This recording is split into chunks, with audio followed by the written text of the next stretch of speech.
أعوذ بالله السميع العليم من الشيطان الرجيم بسم الله الرحمن الرحيم الحمد لله القائل في محكم تنزيله يا أيها الذين آمنوا كونوا قوامين بالقسط شهداء لله ولو على أنفسكم أو الوالدين والأقربين إن يكن غنيا أو فقيرا فالله أولى بهما loolu mooy lan ô les croyants observez strictement la justice soyez des témoins véridiques comme Allah l'ordonne fils contre vous-même contre vos pères et vos mères et proches parents qu'il s'agisse d'un riche ou d'un besogneux Allah a priorité sur eux deux et il est plus connaisseur de leur intérêt que vous mbokk yi aaya bii ma jàng képp ku miin waxtaanu sama sëriñ sama référence Cheikh El Hadji Abdou Aziz Dabakh nga xam ni ñu ngi koy jooy ba léegi noppeeguñu moom la daan wax fii ci zawiya bii nga xam ni baayu Cheikh Omar Diagne dafa bokkoon ci ñu ko doon taxawu zawiya Seydi Hadji Malick bi fii baayu Cheikh Omar Diagne dafa bokkoon ci ñu ko doon taxawu kon il faut ñu wax nit ñi kan mooy Cheikh Omar Diagne Cheikh Omar Diagne kum gënul ci réew mi gënoo ko waaye loolu yëpp daf koo fàtte jëfandikoo li yonent bi sallallahu alayhi wa sallam wax ni man lam yahtamma bi umuril muminina fa laysa minna képp koo xam ni mbiru jullit ñi ak liy dox ci société bi ñoru la bokkoo ci lislaam donte da ngay julli bay naaw ci kaw asamaan si bokkoo ci man kon bu ñu nax réew mi nañu wax nit ñi li fi am lan la Cheikh Omar Diagne li ko tax a jóg mooy li Cheikh Ahmadou Bamba Khadimu Rasoul doon xeex loolu lay xeex Cheikh Omar Diagne li ko tax a jóg moom li Thierno Souleymane Baal doon xeex loolu lay xeex li ko tax a jóg moom la Cheikh Seydi Hadji Malick doon xeex moom la Cheikh Ibrahima Niass sëriñam doon xeex mooy fexe ba réew mi moom boppam Cheikh Ahmad Bamba Khadimu Rasoul biñ koy yóbbu lu mu wax dani sama sababu tukki bi ñaara ko waral sababu xaybati an allaha arada an anala minhu jaaha mu ni wa an akuna shafi'an lil qawmi wa an akuna xaadiman lid dawmi cause bu njëkk bi mooy damay dem pour sauver sama peuple Cheikh Ahmad Bamba looloo ko taxoon di xeex kon buñ nax nit ñi nañ wax nit ñi lan la mag ñi bind ak lan lañ fi bàyyi mooy dama ni waxul damay dem pour sauver murit yi de wala damay dem pour sauver waa réew mi damay dem pour sauver sama peuple man Serigne Touba looloo tax ñu exilé ma ba ca topp mooy damay dem pour am martaba Khadimu Rasoul kon képp kuy njabootu Cheikh Ahmadou Bamba Khadimu Rasoul yaag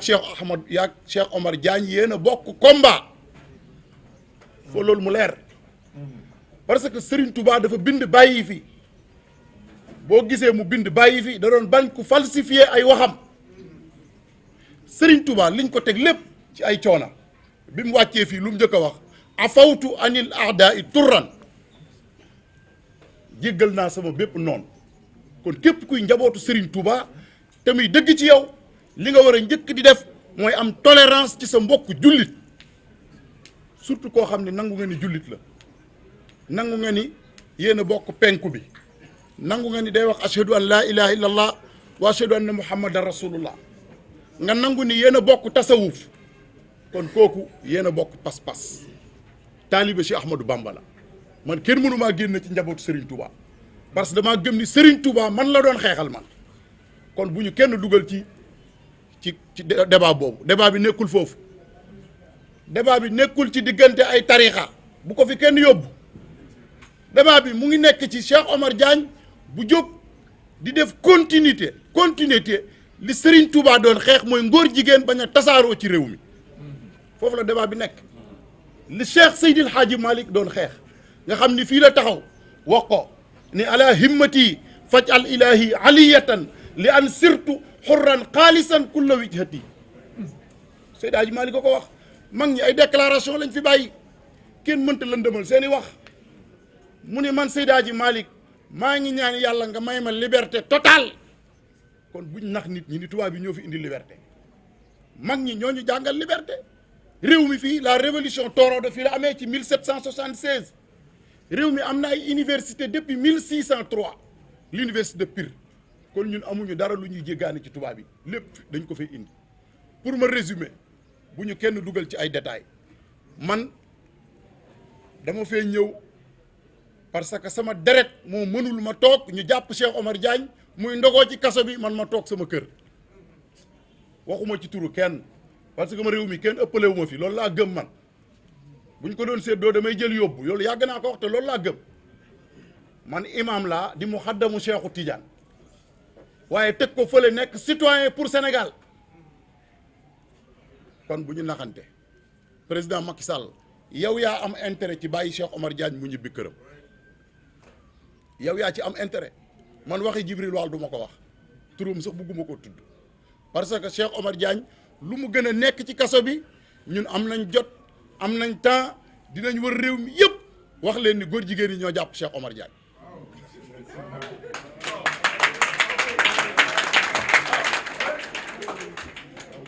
réew mi ñun ñoo ko bokk réew mi ñun ñoo ko bokk ñun encore une fois du ñu def lu ñu loi mayul waaye lépp lu ñu loi may dinañ ko def te kenn mënuñu koo tere def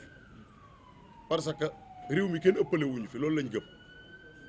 kon encore une fois man bi coow li jógee rek boo gisee dama def déclaration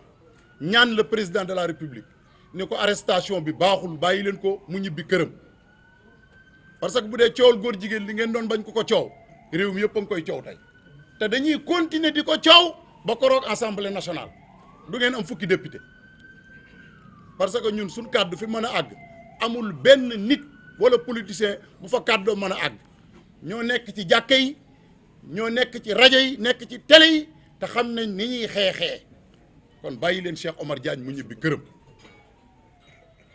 di wax nag mboolem xalifa généraux yi laay wax parce que man ñi fi ne ñëpp samay baay lañ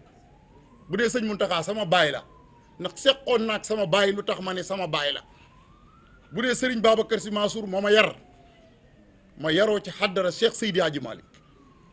wolof nee na gumba bu la nee kaañ sànnante daa dëgg ciw xeer ñun boo gisee ñuy wax ba pare toog di naan café dañoo xam ni réew mi kenn ëppale wuñu fi loolu lañ gëm moo tax xeex bu ñuy dugg dañ ciy dugg duñ ci dugg ak demi mesure man bi Macky Sall woo na ma man toog nañ te ba may dem tàgguwuma kenn te la ma wax ak moom dégg na ko xam ne réew mi rek moo tax may wax yaa ngi dégg kon président Macky Sall bul dugal réew mi ci xeex boo xam ni du jeex parce que ñun amuñu jotu xeex dañoo nekk ci weeru koor jullit ñi di baalonte àq jullit ñi yaakaar yërmande yaakaar ni crise bi àdduna bi nekk ñaan moo ko ci mën a génne nit ñi nag mënuñu nekk ci loolu chrétiens yi nekk ci seen koor jullit ñi nekk seen koor ñu jàpp ab jullit boo xam ni deful dara nekk mu xaddamu Cheikhu Tidiane lii mooy dëgg di taalibe Cheikh Ibrahima Niass kenn ëppalewu ko ci réew mi ñu bugg koo tuumaal ci ay caaxaan teg ko ci kaso bi loolu laa wax ni képp kuy gor doo ci ànd waaw kon bu kenn gëm naan ay tarixa ñun ñëpp ñoo tarixa benn tarixa moo fi ne mooy bi fi yonent bi indi moom la Serigne Touba doon leeral moom la El Hadj Malick doon leeral moom la Cheikh Ibrahima Niass doon leeral moom la Cheikh Omar Diagne di leeral fi may daanelee mooy maa ngi leen di sant yéen activistes yi parce que yéen réew mi buñ ko jaayul ba tax yéen a tax buñ ko jaayul ba tey yéen a tax ah mais ana opposition bi kenn gisu leen te loolu man il faut ma wax ci ak responsabilité parce que mënuñu ñoom buñ nekkee ci ay jafe-jafe activistes yi taxaw te buñ jàppee activistes yi kenn du leen gis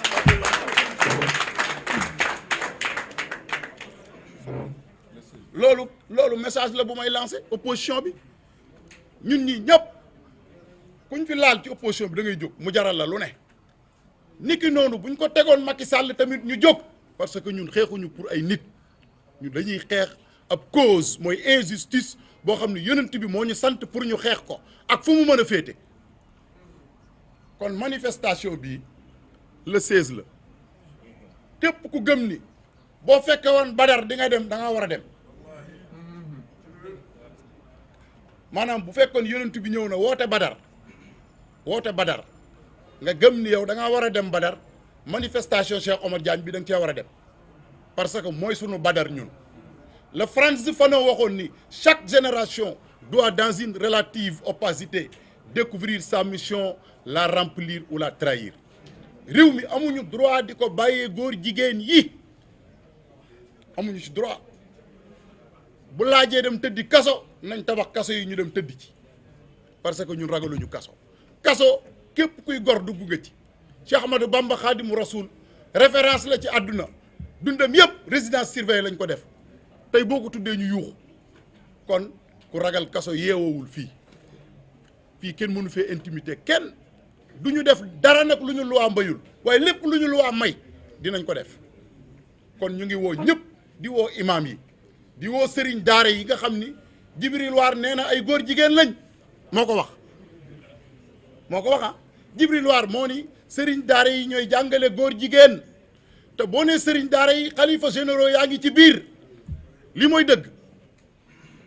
parce que ñun ñi ay sëriñ daara lañ xalifa généraux ay maître coranique lañ kon bu dee porter plainte war naa am Jibril Waar lañ war a porter plainte waaw kon maa ngi sàkku ngeen porter ko plainte parce que ñun nee na ñun ñooy jàngale góor jigéen ñu sëriñ daara yi ak imaam yi kon kay moom lañ war a porter plainte mbokk yi buñ naxante réew mi ñun ñoo ko bokk nañu sérieux amuñu problème ak benn magistrat na leer amuñu problème ak justice waaye ñun ki ñu amal problème mooy agenda LGBT waaw mbokk yi fii ragal amu fi taxaw leen temm ñun ñëpp ñu nekk ay Cheikh Omar Diagne ñu jàppale ko défendre ko pour libérer ko mu ñibbi këram di ndogu ak njabootam in uridu illa al islah mastataatu wa ma tawfiqiya illa billah imam Dramé El Hadji Malick Dramé